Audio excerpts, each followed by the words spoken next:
Okay, so we'll talk about health psychology today. Let's start with the evolution of health psychology. During Western history, three different medical models have prevailed, and these coincided with the periods from 300 BC to 400 BC. The ancient Greeks, the Middle Ages, and from 1300 onwards. 400 AD. Where is AD? It's From 84. CAD, what does that mean? After, it's anno domini and before. BC means Before before Christ, Christ. I Okay. know. Another one is after the birth of Christ, anno domini. Is it so? Ah. Okay, but I really don't want to memorize these dates, so I don't know. The dates are not important. The important thing is ancient Greeks, Middle Ages, and the third one. Okay, so three different medical models have prevailed, and these coincided with the periods from 300 BC to 400 AD. That's what we AD call it. 400. It's called AD 400. Acha. And then 8400 to C 1300. Also What does that 300. C means? See, I don't know. It's not important. Just 1,300. I would rather ignore this part. Okay, let's talk about ancient Greek. Historically, Greek philosophers have vacillated between the view that the mind and body are part of the same system called monism and the idea that they are two separate systems called dualism. It should be monoism or monism, I don't know. And then idea that they are separate entities is called dualism, like two. During human prehistory, most cultures regarded the mind and body as intertwined. Disease was thought to arise when evil spirits entered the body, and treatment consisted primarily of attempts to exorcise the spirits. Some skulls from the Stone Ages have small symmetrical holes that are believed to have been made intentionally with sharp tools to allow the evil spirit to leave the body while the shaman performed the treatment ritual. So what they used to think that there is some evil spirit inside the body, and in order to make a way or passage for that evil spirit to leave the body, they used to create a hole in the skull. That's what they predicted from the excavated skulls. Now, the ancient Greeks were among the earliest civilization to identify the role of bodily factors in health and illness. Rather than ascribing illness to evil spirits, they developed a humoral theory of illness. According to their viewpoint, disease resulted when the four humors or circulating fluids of the body, blood, black bile, yellow bile, and phlegm, were out of balance. The goal of treatment was to restore balance among the humors. The Greek did assign a role for the mind, however, they described personality types associated with each of the four humors, with blood being associated with a passionate temperament, black bile with sadness, yellow bile with an angry disposition like mine, and phlegm with a laid back approach to life. The Greek then distributed disease to bodily factors but believed that psychological factors could also have an effect. Middle Ages. By the Middle Ages, however, the pendulum had swung back towards supernatural explanation. So in Greek age, somewhat they understood that okay, this is related to body, but in Middle Age, they again started correlating illness with supernatural stuff. Disease was regarded as God's punishment for evil doing, and cure often consisted of driving out the evil forces by torturing the body. Later, this form of therapy was replaced by penance through prayer and good works. During this time, the church was the guardian of medical knowledge, and as a Result: medical practice assumed religious overtones. The functions of the physician were typically absorbed by priests, and so healing and the practice of religion became virtually indistinguishable. These dominant religious views on health and disease and the mind body relationship remained until the Renaissance, which began around the 14th century. Beginning in the Renaissance and continuing into the present day, great strides have been made in understanding the technical basis of medicine. These advances included the inventions of the microscope in the 1600s and the development of the science of autopsy, which allowed medical practitioners to see the organs that were implicated in different diseases. As the science of cellular pathology progressed, the humoral theory of illness was finally put to rest. As a result of scientific advances such as these, medical practices drew increasingly on laboratory findings and looked to bodily factors rather than to the mind as basis for health and illness. In an effort to break with the superstition of the past, practitioners resisted acknowledging any role for the mind in disease process.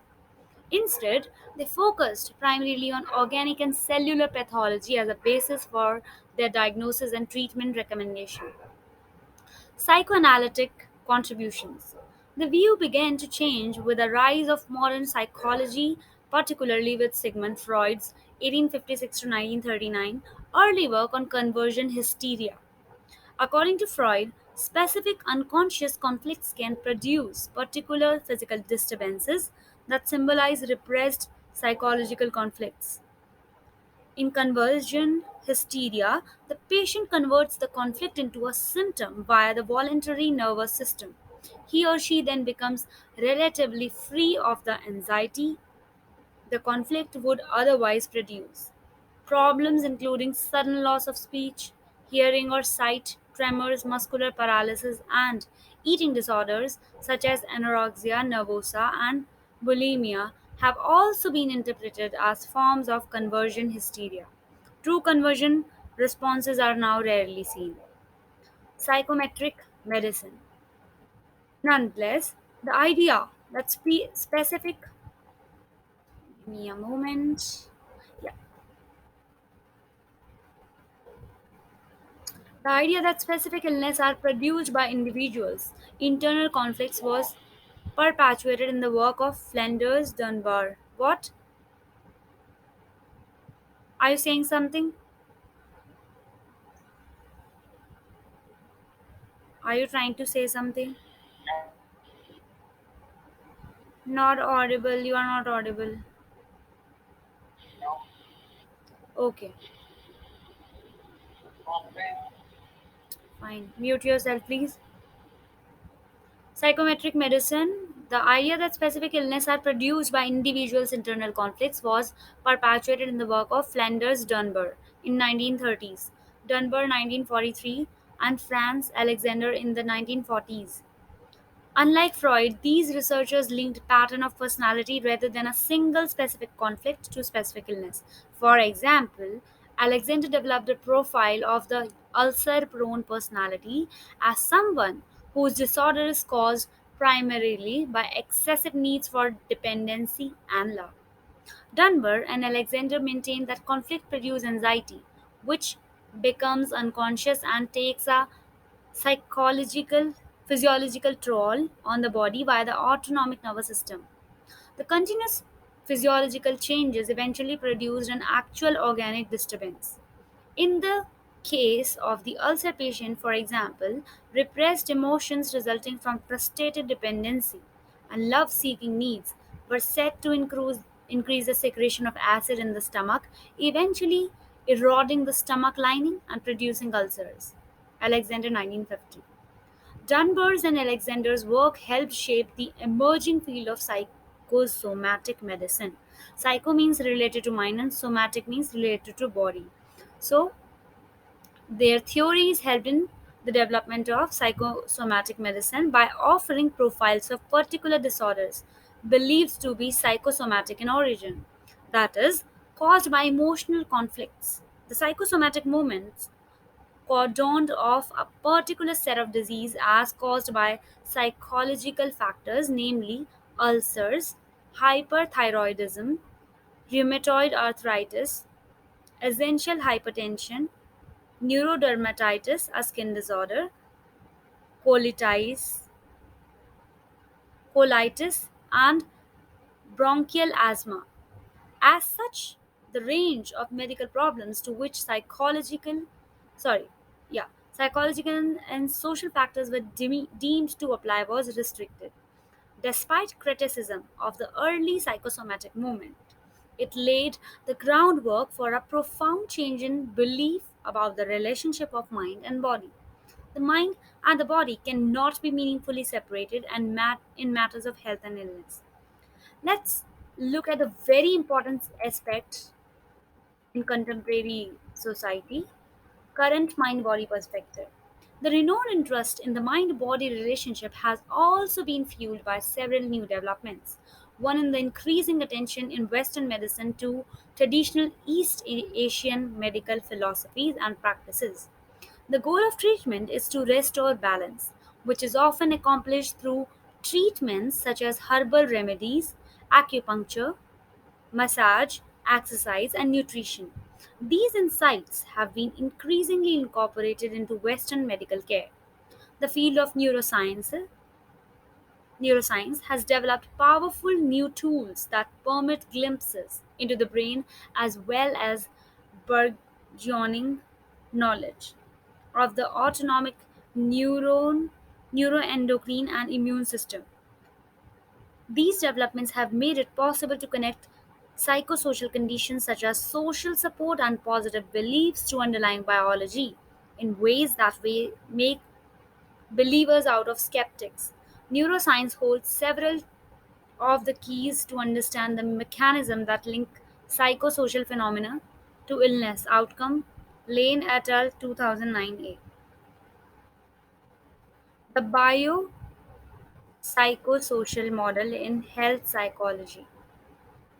Essentially, the biopsychosocial model states that health and illness arise from the interplay of biological, psychological, and social factors. Angel 1977. In terms of the mind body debate, the biopsychosocial model has a holistic approach and sees that the mind and body are both involved in health and illness. While the biopsychosocial model has been a major influence in the development of health psychology, Marx et al. 2000, it has received considerable criticism. Researchers have argued that the biopsychosocial model is still essentially biomedical and needs further theoretical work. Example: Armstrong 1987, Ogden 1997.